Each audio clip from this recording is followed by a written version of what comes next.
tardes, queridos amigos. Gracias por estar con nosotros otra tarde más aquí en Medicina de Cuerpo y Alma. Y hoy, como de costumbre, tenemos una entrevista muy especial. Tenemos como invitado al doctor Osvaldo Antonio Domínguez Salcedo, médico endocrinólogo y nutriólogo clínico, quien nos disertará sobre diferentes aspectos de su especialidad. Buenas tardes, doctora. Buenas tardes, doctor. Hoy nuestro invitado nos hablará de todos estos ámbitos, incluso de la obesidad clínica y todo eso. Tendremos un programa muy especial. Así que no se pierda, siga con nosotros después de la pausa comercial.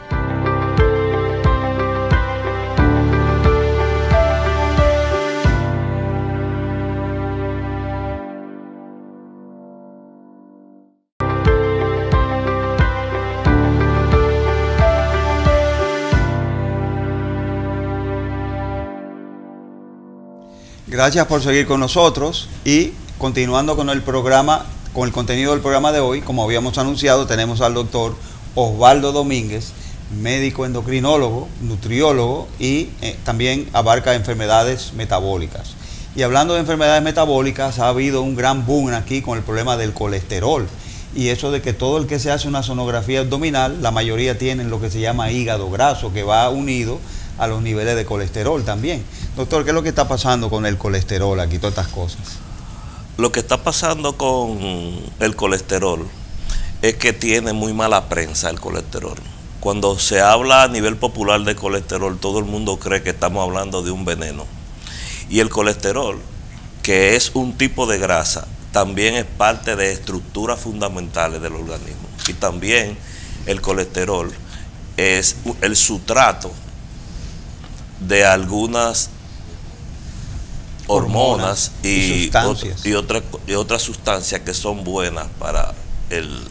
Me decía el día pasado una paciente, venga acá, si el colesterol, como dijo ella, fuñe tanto, ¿por qué no hay algo que le saquen a uno todo el colesterol? Bueno, yo le contesté, bueno, porque el colesterol, lejos de ser un estorbo, es un gran componente en el organismo que sirve para muchas cosas en el organismo. Cuando vemos, por ejemplo, el sistema nervioso central, la estructura del sistema nervioso central, hay mucho colesterol. El cerebro está en su composición lleno de colesterol. Lo que pasa es que el metabolismo del colesterol no siempre está bien. Y aparece colesterol donde no debe de haber colesterol. ¿Dónde no debe de haber colesterol? Bueno, donde lo medimos, en la sangre. Tenemos un tope, un número de colesterol donde es normal que haya colesterol.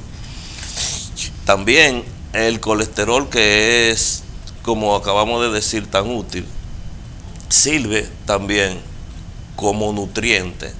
Es parte constitucional de los alimentos, es un nutriente que viene en alimentos. Y vamos a desmitificar lo primero, que la mayoría de la gente que tiene el colesterol alto está convencido o cree que el colesterol alto se debe única y solamente por la ingesta del colesterol. Nada más lejos de lo real, porque el colesterol puede estar alto en personas que no ingieren alimentos ricos en colesterol. Sí, que el hígado mismo lo sintetiza. Precisamente, el colesterol es un lípido esencial para el buen funcionamiento, tan esencial que no solamente se nutre de lo que viene de afuera en los alimentos, sino que, como tú bien dices, el hígado, que es la gran fábrica del organismo, dentro de las cosas que fabrica, produce colesterol también. Lo que pasa también, doctor, como usted dice, bueno, y aprovecho para darle la bienvenida y las gracias por haber venido con nosotros a nuestro programa. No se lo dije ahorita, así que muchas gracias. Pero, por ejemplo, el colesterol tiene unos requerimientos diarios que son necesarios. Sí, como todo. De 200 miligramos por día. No se debe pasar de una ingesta de 200 o 300 miligramos por día. como todos los nutrientes tienen unos requerimientos diarios. La sal tiene unos requerimientos diarios, el azúcar tiene unos requerimientos diarios, el aceite, bueno, el colesterol también tiene unos requerimientos diarios. Como tú bien dices, no se debe de pasar de una ingesta de 200 miligramos al día. Y por el colesterol tener tan mala prensa, ha satanizado muchos productos que son ricos en colesterol. Por ejemplo, el huevo está satanizado. La gente le está huyendo al huevo por su contenido, el colesterol. Pero cuando uno ve el contenido de colesterol de un huevo, uno ve que para llegar a los 200 miligramos que se necesita de colesterol diario, se necesitan comer más de 8 huevos al día. Entonces, el huevo no es malo porque tenga colesterol. Y de paso, el huevo es tan bueno que es la fuente de la mejor proteína en nutrición. La proteína que tiene el huevo le llaman la proteína de referencia. Cuando quieren ver si una proteína es buena, la comparan con la del huevo. Que es la albúmina. Exactamente, con la albúmina. Mientras más se parezca una proteína a la proteína del huevo, a la albúmina, mejor valor biológico y mejor es. Que es la proteína de la sangre humana, la albúmina. Precisamente. La que tiene mayor concentración. Que es la que lleva aminoácidos a todo el sitio donde se necesite cambiar de aminoácidos. Sí. Doctor, el colesterol tiene sus ventajas, usted bien dijo, pero también tiene sus desventajas. Claro. Cuando se pasa de los niveles donde debería de estar. Claro. Existen conductas en los dominicanos, nosotros, a la hora de cocinar.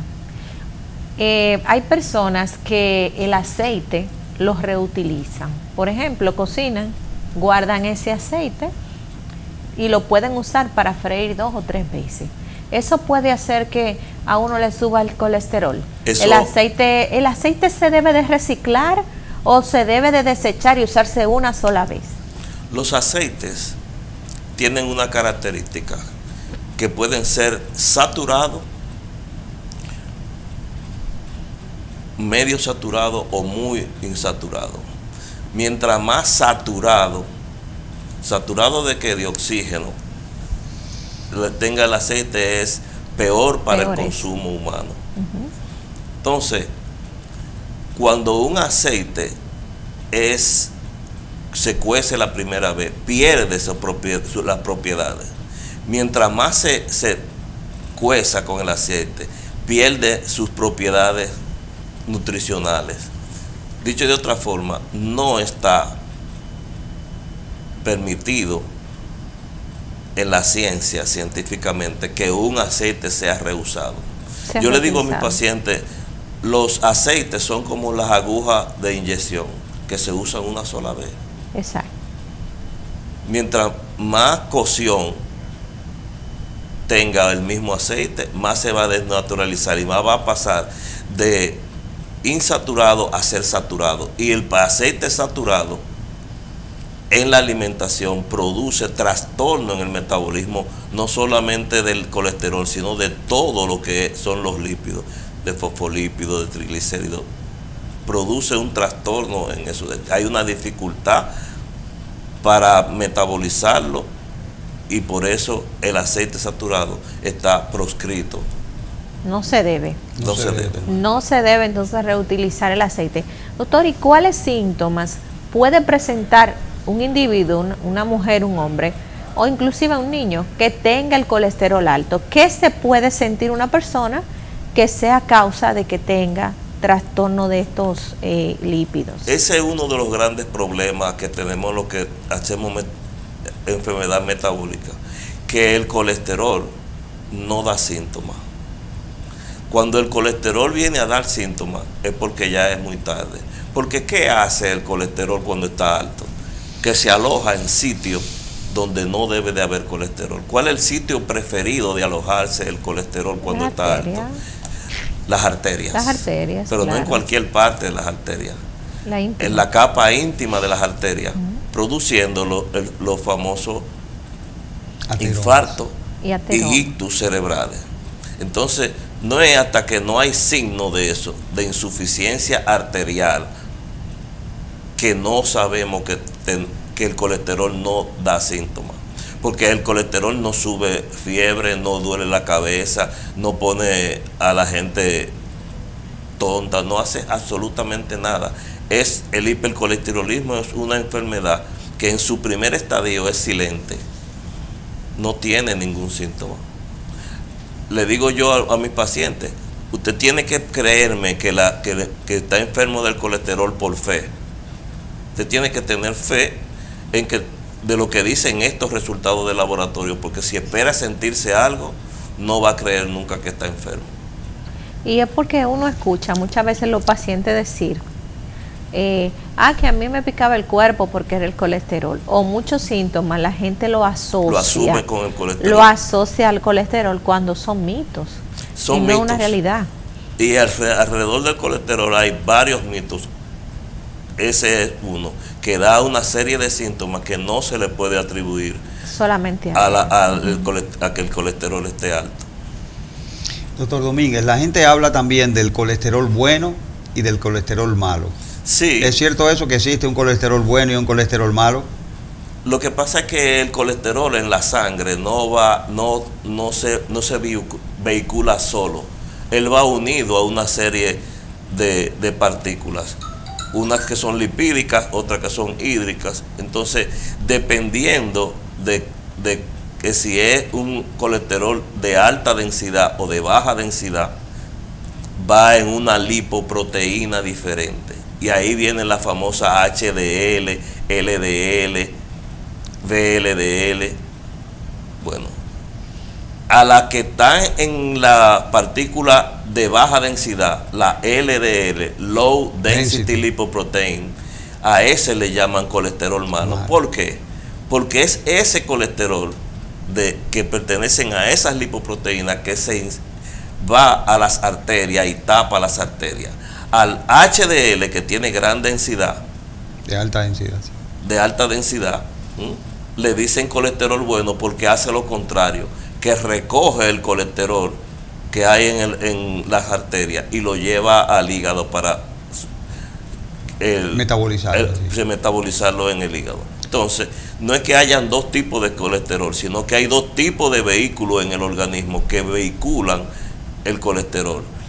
La lipoproteína de alta densidad vehicula el famoso colesterol bueno, y la lipoproteína de baja densidad que vehicula el llamado colesterol malo. Partiendo de ahí, entonces, es lógico pensar que la reversión en cierto modo, la reversión de la arteriosclerosis pudiera ser real por altos niveles de la HDL.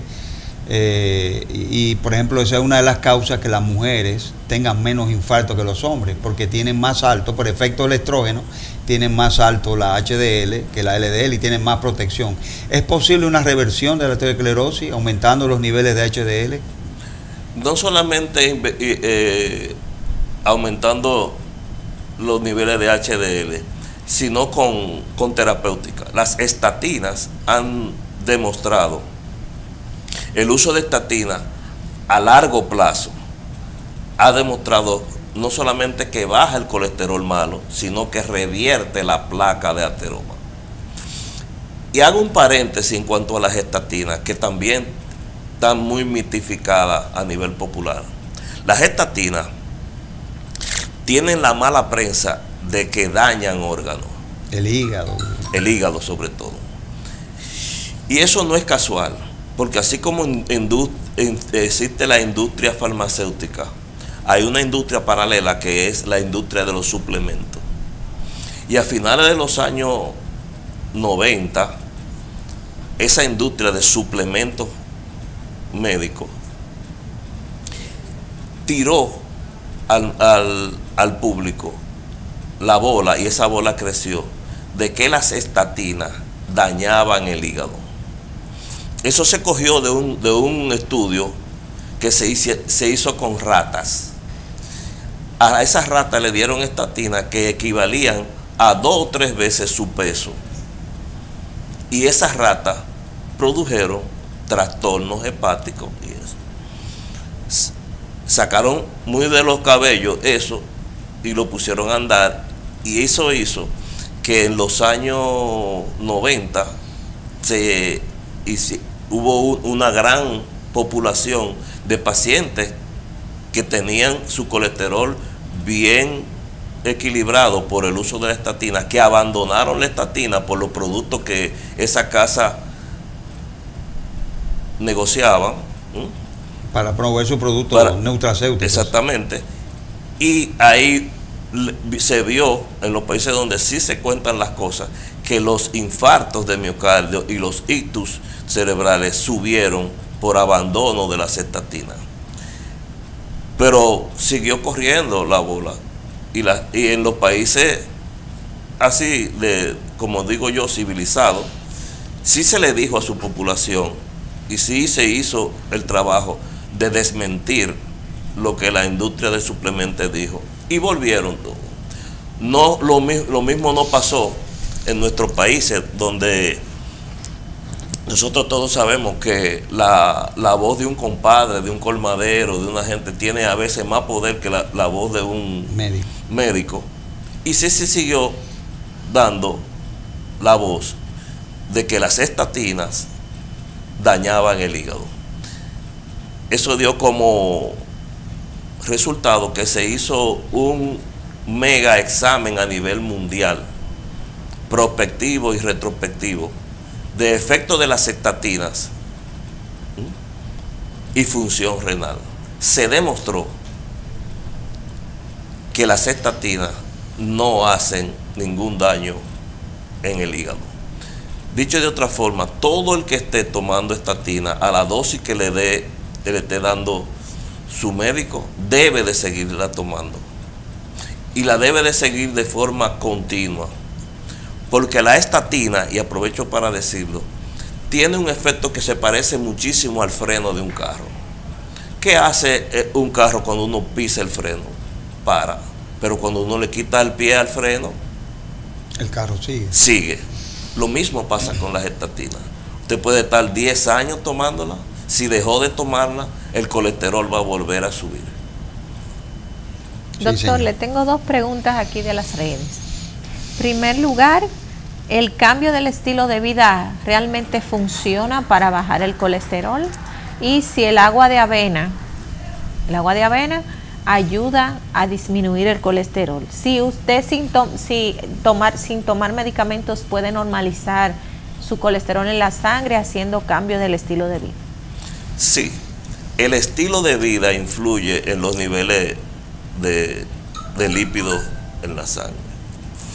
Pero el estilo de vida no solamente desde el punto de vista nutricional, sino también desde el punto de vista del sedentarismo. Se ha visto que las poblaciones donde hay menos sedentarismo, donde se hace más ejercicio, donde hay más bicicleta, donde hay más caminata, donde hay más de todo, los niveles no solamente de colesterol, sino de todos los lípidos son más bajos. Inclusive el famoso hígado graso, que no es nada más que acúmulo de triglicéridos, que es otro tipo de lípidos. Hay colesterol y hay triglicéridos. Los dos son lípidos, los dos son grasa, pero son los triglicéridos que se alojan a nivel del hígado y producen el hígado graso. En esas personas, en esas poblaciones donde es normal, es cotidiano moverse, donde hay bicicleta, donde hay caminatas, esas poblaciones tienden a tener niveles más bajos de hígado graso. Claro, también la nutrición, porque nosotros en Occidente estamos invadidos de una nutrición que es lipogénica y obesógena, y todos esos fast food y todas esas comidas rápidas y toda esa fritura con aceite reciclado y todo eso también ayudan. A lo mejor no son determinantes, pero son coadyuvantes a la patología. no son la causa principal, pero sí coadyuvan. Contestando tu pregunta, sí, el cambio de estilo de vida influye en los niveles de los nutrientes de los lípidos, pero no al agua de avena. Eso es un mito. Ese es uno de los mitos. Como dice, pero cuando yo me tomo el agua de avena, me baja el colesterol. Y cuando tú le preguntas a esa persona que hace esa afirmación, ¿cómo usted se dio cuenta? Bueno, y vienen a otro mito, porque yo me siento más liviano, yo me siento que veo mejor. Todo más. Una serie, un discurso que son subjetivos de los pacientes, que quiere al final que con algo mágico como la avena le baje sus niveles de colesterol. Yo no sé si la avena baja el colesterol. Yo lo que sí sé que la estatina sí baja el colesterol, que es con lo que se ha hecho estudios científicos y demostrado. Con la avena yo no he visto el primer estudio que demuestre baja de colesterol. Doctor, ¿y el alcohol? Yo sí he escuchado personas decir, ay, te está subiendo el colesterol, bájale un poco al alcohol. ¿El alcohol puede subir el colesterol, doctor? El colesterol por la ingesta de alcohol, contrario a lo que se dice, es beneficioso. Es porque muchos dicen que quema la grasa, que el alcohol, que sí yo qué. Pero el alcohol, una persona que esté tomando bebidas alcohólicas, llámese por ejemplo margaritas o traguitos, que sí o cuánto, ¿eso puede influir a que le suba en un momento su colesterol? Lo que sí se demostró es que la ingesta de alcohol moderado, llámese 2 copas de vino, promueve la baja, no la subida, la baja en el contenido lipídico de la sangre. Y no por aquí, por América, pero sí en Europa, ya los médicos recetan 2 copas de vinos, preferiblemente tinto, no acumulable. No es que tú vas a guardar las copas de vino del martes, en el fin de semana, del miércoles y del jueves, te la vas a tomar toda el sábado, sino con 2 copas de vino máximo, los individuos bajan los niveles de colesterol y de triglicéridos. O sea que el vino ayuda a que bajen los niveles. El vino, eso se hizo con el vino. Con el vino tinto. No, con el vino tinto, el que tiene más taná, que es la sustancia que baja el colesterol. Y no se ha hecho con los otros tipos de bebidas populares. No se ha hecho ni con la cerveza, ni con el ron, ni con el whisky, ni con la ginebra, ni con el vodka. Se hizo la experiencia con el vino. Y el vino, que debe de ser como toda bebida alcohólica, tomado conscientemente, sabiendo que estamos tomando algo tóxico, porque eso es otra de las cosas que se nos escapa. La gente ve el alcohol como algo cotidiano, pero es una toxina. Pero ese vino tomado a esa dosis es beneficioso. Doctor, hay muchos tipos de aceite y ahora hay mucho bombardeo con dietas keto, dietas que sí yo qué. Algunas sustituyen el aceite normal de mazola, los aceites que uno conoce, y muchos de los influencers y estas personas que se dedican a las pérdidas de peso pues sugieren la utilización de aceite de coco o de aceites de oliva para cocinar. Ustedes, los endocrinólogos, ¿cuál es su posición en ese sentido de usar el aceite de coco para cocer los alimentos? ¿Eso es beneficioso? ¿Es mejor que el aceite, por ejemplo, normal con el que girasol, uno, de girasol, porque hay muchos tipos de aceite? Entonces algunos dicen, por ejemplo, bueno, la panceta de cerdo, la grasa del cerdo es la mejor para cocinar. Otros dicen que el aceite de coco, inclusive en los supermercados podemos ver que ya el aceite de coco está de venta dentro de los aceites cuando uno va a comprar a los supermercados. ¿Cuál es su posición, usted que es un facultativo del área de endocrinología? ¿Se puede cocinar con aceite de coco la comida del hogar? Sí, se puede cocinar con aceite de coco la comida del hogar, porque el aceite de coco tiene una característica, que es rico en ácidos grasos de cadenas medianas y cadenas cortas. ¿Qué quiere decir? Que es un aceite que no necesita a nivel intestinal muchos elementos como enzimas o algo para entrar rápidamente a la circulación, eso por un lado. Pero esa característica del aceite de coco, que es un gran nutriente el aceite de coco, se usa inclusive en nutrición infantil.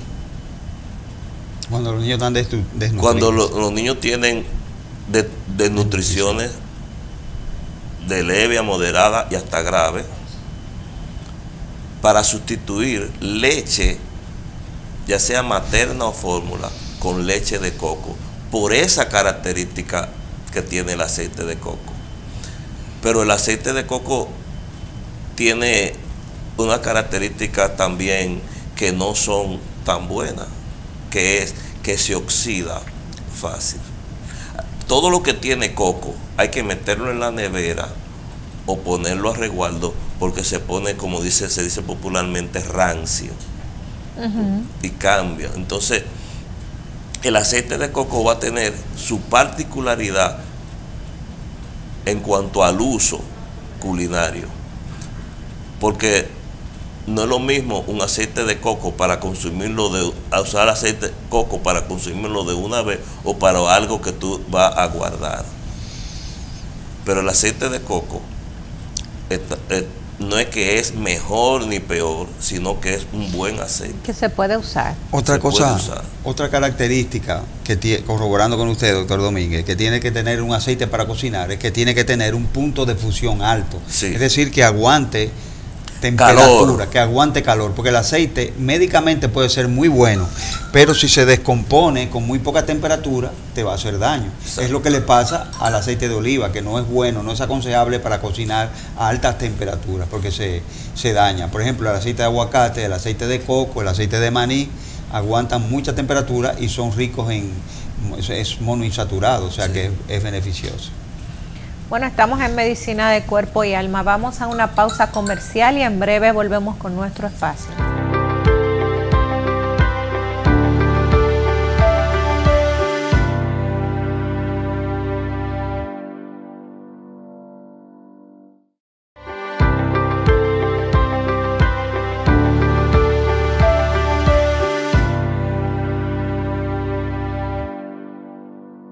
Volvemos aquí a Medicina de Cuerpo y Alma y estamos conversando con el doctor Domínguez, que es médico endocrinólogo y especialista en enfermedades metabólicas y también es nutriólogo. Y estamos hablando de todo un poco, principalmente respondiendo preguntas de nuestras televidentes que nos escriben en las redes sociales y algunos cuestionamientos. En el día de hoy hablamos sobre el colesterol.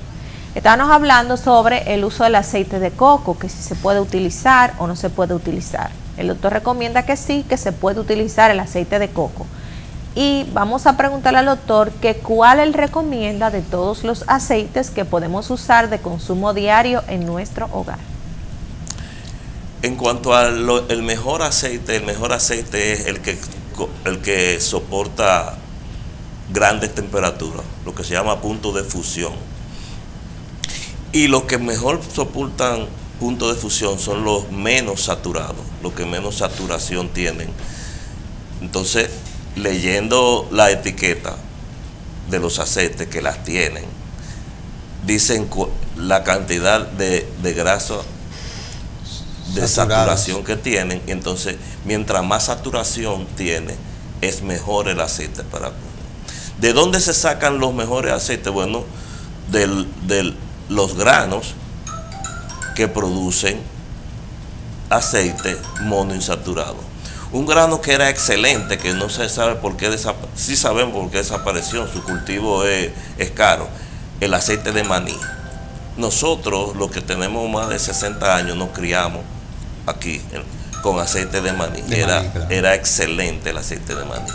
Pero también el aceite de maíz es un buen aceite, que es monoinsaturado. También el aceite de girasol. De girasol. De girasol. Aguanta mucho calor. Aguanta mucho calor, tiene un alto. Esos aceites, maní, girasol, maíz, son buenos aceites para cocinar. Porque también existen los aceites que solamente sirven como lo que uno le dice en nutrición, lo que se le pone a la mesa, el comensal le pone en la mesa, que no es de cocción, sino lo prensado en frío, lo que se comen, lo que se presenta sí, lo que es en frío, lo prensado en frío, tiene su nombre, no me llega ahora a la cabeza, que son aceites, condimentos, que son aceites para condimentar. Y ahí el rey de los aceites para condimentar son los aceites de oliva, que son muy buenos para condimentar, pero muy malos para cocinar, por lo que hablábamos antes. El punto de fusión del aceite de oliva es muy bajo, y cuando uno lo calienta, aunque sea poco, cambia su estructura y se convierte del muy buen aceite monoinsaturado en un muy mal aceite poliinsaturado. Hay otro aceite también que se usa mucho, que es el aceite de canola. El aceite de canola es muy parecido químicamente al aceite de oliva, pero tiene un punto de fusión más alto, de unos 80, 100 grados más todavía. Por eso en muchos países está recomendado cocinar con aceite de canola. Y también lo usan los chefs de cocina como condimento, porque tiene el sabor. Es un aceite neutro, sí. Tiene el sabor y también soporta cocción. La canola tiene esa característica. Que aguantan. Que fue una controversia en España, porque la canola hay que saberlo extraer, porque tiene grandes cantidades de cianuro. ¿Te acuerdas en España el problema del aceite de la canola, que lo mezclaban como es tan parecido a la oliva, lo mezclaban para aumentar para rendirlo, para aumentar las ganancias? Y muchas personas, ese aceite no había sido obtenido por un proceso bioquímicamente aceptable y todavía tenía cantidades tóxicas, y entonces de cianuro, y mucha gente se intoxicó por eso, y hoy se sabe que fue por eso. Sí. Y doctor, hemos hablado mucho del colesterol, pero los triglicéridos. Hay personas que sufren solamente de colesterol y otras personas sufren solamente de triglicéridos. Entonces se dice de que los triglicéridos vienen de cenar mucho, y no solamente cuando tú cenas mucha cantidad, sino también que cenas muchos carbohidratos. ¿Es cierto eso?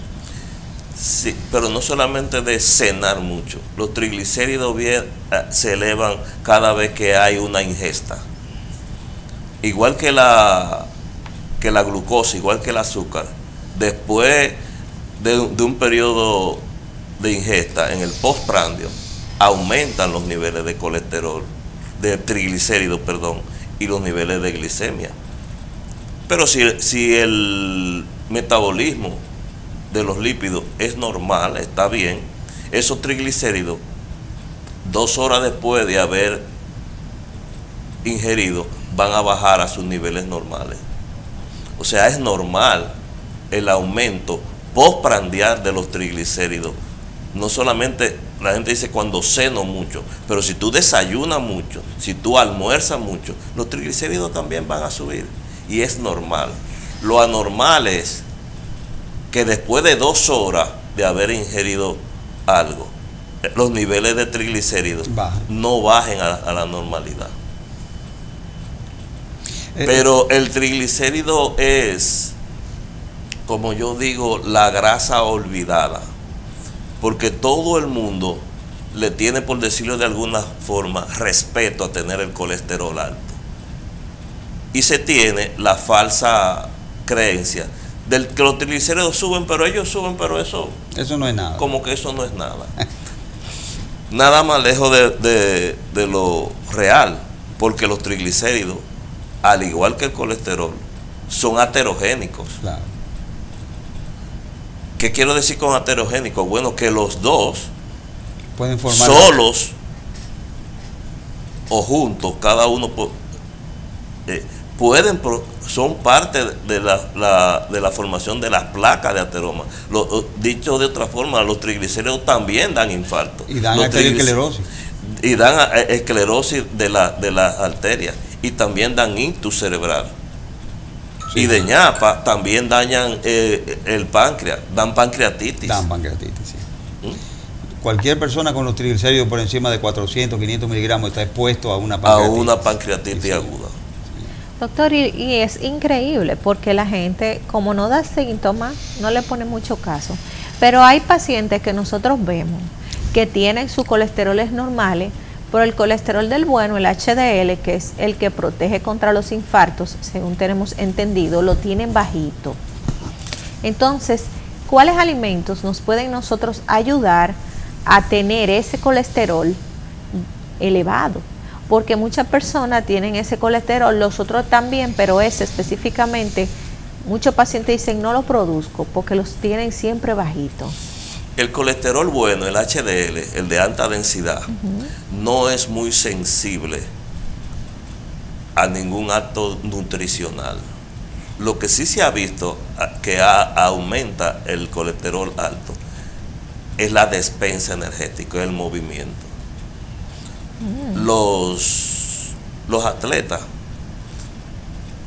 los que tienen una buena determinación física y eso, aumentan su colesterol, protegen con el aumento del colesterol bueno.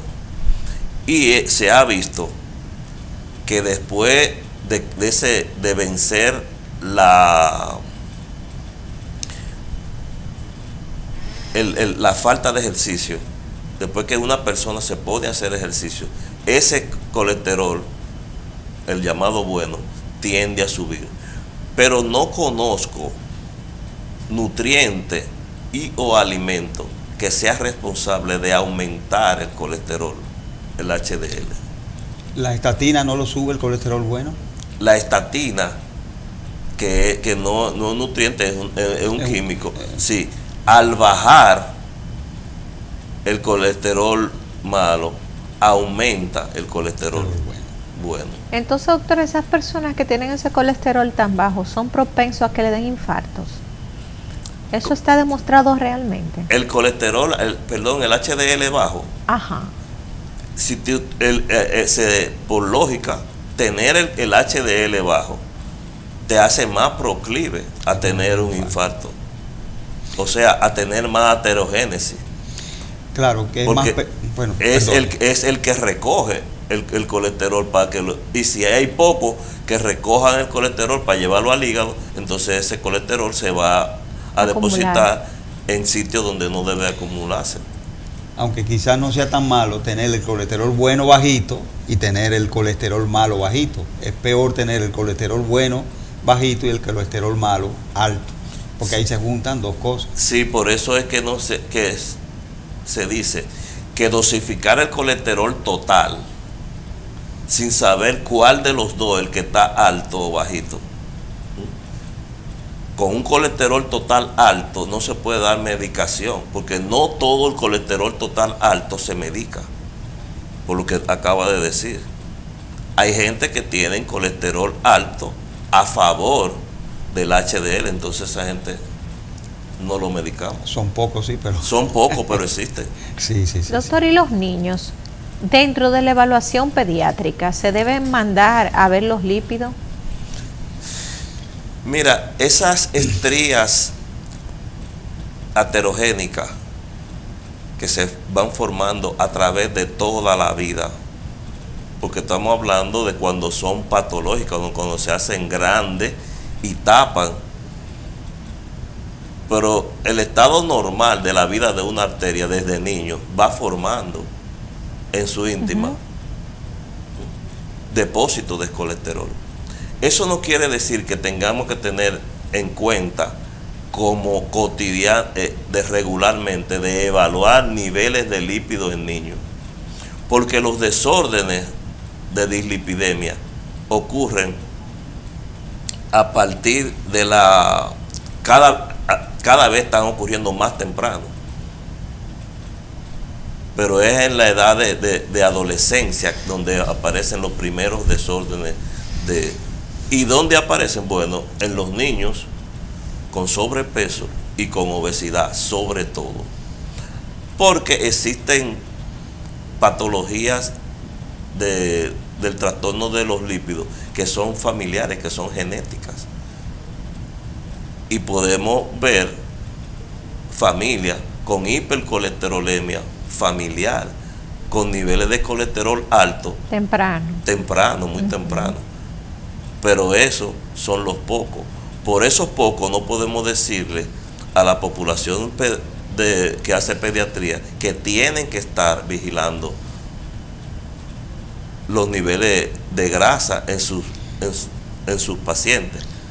No podemos decirle lo mismo ya a los que hacen pediatría de la adolescencia, porque ahora, cuando yo digo ahora, en los últimos 30 años, sí hemos visto que ya hay más dislipidemia más temprano por aquello de que estamos viviendo en una sociedad obesógena y que cada vez vemos niños más obesos más temprano, y ya tuvimos que cambiarle la nomenclatura a la diabetes en juvenil y del adulto, porque ya vemos diabetes que la que llamábamos del adulto, que empezaba por encima de los 25 años, que lo estamos viendo en jóvenes de 12, en niños de 12, 13 y 14 años, diabetes tipo 2. Ay, Dios mío. Entonces, tenemos que tener esa nuencia cuando hablamos de ese tipo de cuidados y de referencia en cuanto a medir lípidos en los pacientes. Doctor, en el caso contrario, en aquellas personas que tienen los colesteroles bajos, porque también hay gente que no le suben los colesteroles, ¿es un problema estar por debajo del rango? O sea, hay gente que realmente no le sube el colesterol y lo tiene muchas veces por debajo del rango. ¿Eso es un problema o eso se puede normal si no causa ninguna situación? No, la hipocolesterolemia es rara, es lo primero. Tener niveles de colesterol es rara y siempre es secundario a algo, a un descontrol hormonal, pero de hipocolesterolemia no tenemos, no que no debemos de hablar, sino que no tenemos que tenerla en cuenta diariamente porque es casi inexistente. Usted habló al principio, doctor Domínguez, que hay unos requerimientos diarios de colesterol que son aproximadamente de 200, 300 miligramos por día, porque el colesterol es parte de la molécula de la testosterona, es parte de la molécula de los estrógenos, es parte de la molécula de la aldosterona, es parte de la molécula de la cortisona y también de los ácidos biliares. Hago esta referencia porque sabemos que en el caso de los ácidos biliares hay un reciclamiento enterohepática del colesterol y se habla mucho, incluso hay muchos suplementos ahora sobre fibra soluble. ¿Por qué específicamente la fibra soluble? Porque la fibra soluble capta, encaja los ácidos biliares, impiden su reabsorción. Entonces eso obliga al hígado a sintetizar de nuevo nuevas moléculas de colesterol para poder tener ácidos biliares. El uso de esta fibra es aconsejable para eliminar colesterol a través de los ácidos biliares. Es parte de la terapéutica de la hipercolesterolemia. Por ejemplo, este famoso, el Orlistat, el Psyllium, sí, que hoy vemos que es parte de... Sí. Todo, y inclusive la dieta rica en fibra, nutrientes naturales, fibra, no especiales, reduce esa círculo enterohepático del colesterol. Pero hay fibras que son mucho más captadoras, que son esas que se usan, pero parte de la dietética de un paciente con hipercolesterolemia es ingerir mucha fibra. Sobre todo soluble, sí. Sobre todo soluble. La soluble, por un lado, para captar los ácidos biliares y el colesterol, y la insoluble para poder ir al baño, porque si tú tienes toda esa fibra soluble acumulada, dura 2 o 3 días, es capaz que se reabsorba una pequeña cantidad. Nunca mejor dicho, es verdad. Doctor, ya es una persona que se haya diagnosticado y que sepa que tiene los colesteroles altos, ¿cuáles alimentos no son recomendados de ingerir en la dieta o que debemos de bajarle un chin? Mire, los alimentos no recomendados no son alimentos prohibidos. Y son los alimentos precisamente que son los que son ricos en colesterol. Y ahí lleva la bandera el huevo. Entonces, una persona que tenga el colesterol alto no debe de ingerir huevo. Sí puede ingerir huevo. Porque la cantidad de colesterol que aporta un huevo, o 2 huevos, o 3 huevos, no es lo que va a hacer la diferencia en cuanto a su nivel de colesterol. Porque hay otra cosa, en el metabolismo del colesterol, la ingesta del colesterol inhibe la producción hepática de colesterol. No es que le vamos a decir ahora a una gente que tiene el colesterol alto que ingiera mucho alimento rico en colesterol. Era un mínimo. Puede ingerirlo, pero mínimo. O sea, nosotros que sabemos que sobre todo el huevo y los mariscos, que son los más ricos en colesterol, a las personas que tienen el colesterol alto, esos grupos de alimentos deben de ingerirlo ocasionalmente. No prohibirle la ingesta. Porque si le prohibimos la ingesta del huevo, le estamos quitando la proteína de mayor valor biológico, y no le podemos también quitar los gusticos de cuando uno come mariscos, que son muy buenos. Sí, los camarones, eso tienen cierto grado de colesterol. Bueno, doctor, ¿verdad, doctora? Excelente entrevista, le damos las gracias por su asistencia y nada, esperamos tenerlo pronto por aquí porque se nos quedaron muchos temas. Yo no lo dije al principio, pero igual lo digo ahora. Yo soy que estoy agradecido de estar aquí con ustedes y habrá una próxima vez. Yo sé que sí. Gracias por haber venido y también a nuestros queridos amigos televidentes. Muchas gracias por habernos permitido entrar en sus hogares en otra entrega más de Medicina de Cuerpo y Alma, como cada domingo aquí en Cinevisión, Canal 19, de 2 a 3.